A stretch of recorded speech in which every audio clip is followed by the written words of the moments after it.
जय जगन्नाथ सांग मैंने तो मो चैनल को आपको स्वागत जनाऊँगी।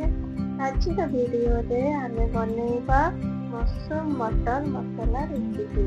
तो प्रथम आमे छतु को लेके ताको भल से धोईकी एमती छोट छोट भाव काटिदेबा। एठी मु गोटे केजी छतु नहीं ताको एही बड़ी भाव छोट छोट कर काटिदेबा।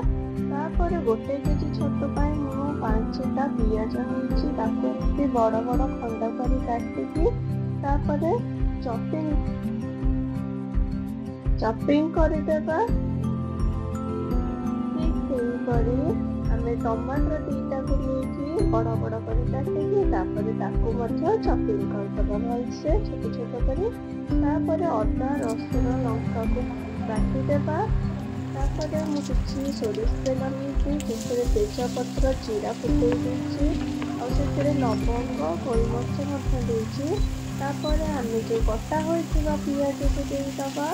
तो किछि समय एही ब्राउन कलर जाए भाजिबा। तापर भाजी गला परे आमे टमाटर कटा को देइदबा।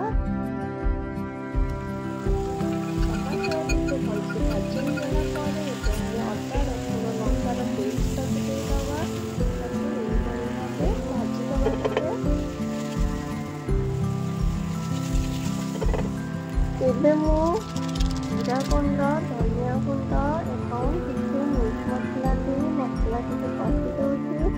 तापर मसला तले लागिगला पर टिके पानी देके कषिदेबा।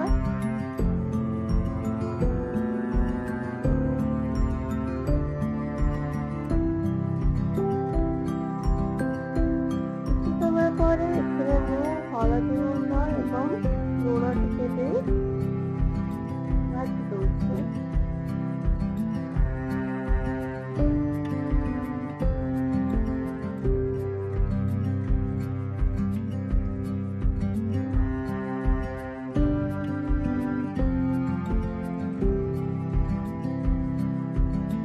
वर्तमान हम मसला कषि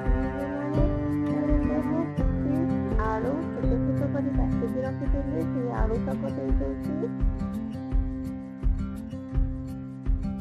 एबे मटर देदबा मसला रे तापरे छतु मध्य पकेइदबा।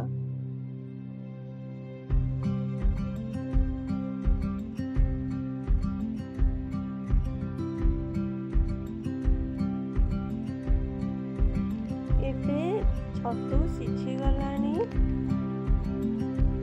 लास्ट को मु एथिरे धनिया पत्र दे सर्व करुच्ची। एही वीडियोटी आपण मानू केमिति लागिला कमेंट बॉक्स रे जणाइबे एवं वीडियोटी को लाइक